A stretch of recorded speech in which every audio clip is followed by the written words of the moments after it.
Conflict is an inevitable part of human interaction, whether it's in your personal relationships, at work, or even in social settings. Disagreements happen, it's natural, but how you handle conflict can make all the difference in the outcome. Most people, when faced with conflict, tend to react impulsively, sometimes getting defensive, angry, or shutting down altogether. The truth is, the way you approach conflict resolution can determine whether the relationship strengthens or weakens, and that's where the psychology of conflict resolution comes into play. You've probably been in situations where conflict arises, and immediately, emotions take over. It's easy to get caught up in the heat of the moment and react without thinking.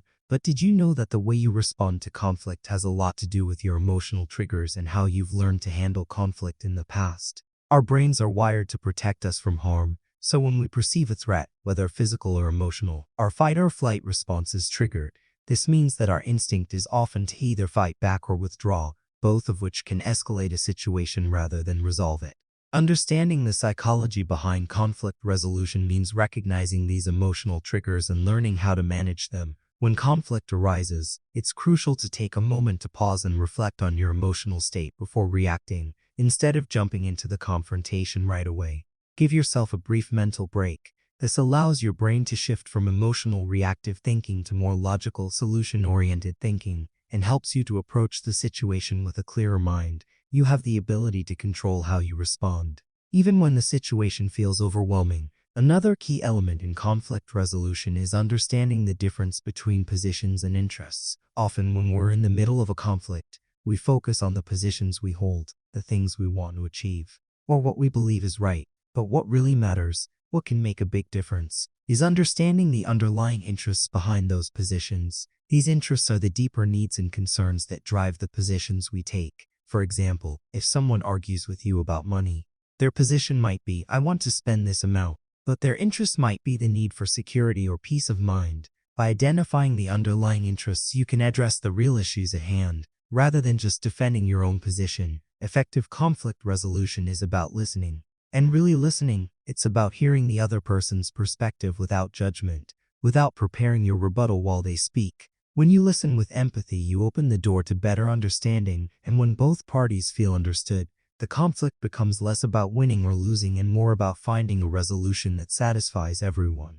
Active listening is crucial because it helps the other person feel heard, validated, and respected, which in turn calms the emotional tension and sets the stage for a more productive conversation. But listening goes beyond just hearing words. It's about truly understanding the emotions behind those words. If you're able to pick up on the emotional cues such as tone, body language, and facial expressions, you'll be in a much better position to respond effectively. Sometimes, the way someone says something reveals more than what they are actually saying. This emotional intelligence is essential in conflict resolution because it allows you to connect on a deeper level.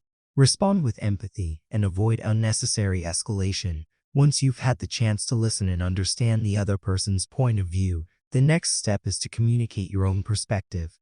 And doing so calmly and respectfully is crucial. It's important to use I statements instead of you statements. This small shift in language makes a big difference. For example, instead of saying, you always ignore my opinions, try saying, I feel frustrated when my opinions are not considered. The difference might seem subtle, but it changes the tone of the conversation, making it less accusatory and more about your feelings and needs. At the same time, it's important to express your needs clearly, but without demanding or imposing them on the other person. When you're able to state your needs while remaining flexible, you demonstrate that you're willing to collaborate and work together toward a solution. It's not about making ultimatums or trying to control the outcome. It's about mutual understanding and compromise. This collaborative mindset is the foundation of any successful conflict resolution. Conflict resolution is also about recognizing when it's time to step back. Sometimes, continuing a conversation when emotions are running high can lead to more harm than good. If you feel that the discussion is spiraling into a cycle of accusations, defensiveness, or anger, it's okay to pause and take a break. This isn't about avoiding the issue, but rather about giving both parties time to cool down and regain perspective. The goal is to return to the conversation when both sides are calm and open to finding a resolution. There's also the psychological concept of the win-win mentality. This means shifting the focus from I need to win this argument to let's work together to find a solution that benefits both of us. It's about thinking of the conflict as a problem that both parties need to solve, rather than a battle that only one person can win. When you approach conflict with a win-win mindset, you set the stage for a solution that satisfies everyone involved. It's about collaboration rather than competition. Another powerful psychological tool in conflict resolution is the concept of reframing. Reframing involves changing the way you look at a situation. For example, instead of thinking, "This argument is a disaster," try reframing it as, "This is an opportunity for us to better understand each other and strengthen our relationship." By changing the way you perceive the conflict, you shift your energy from negativity to possibility. It encourages a more positive, productive mindset that can help you navigate difficult situations with ease. One final tip to remember in conflict resolution is the power of gratitude.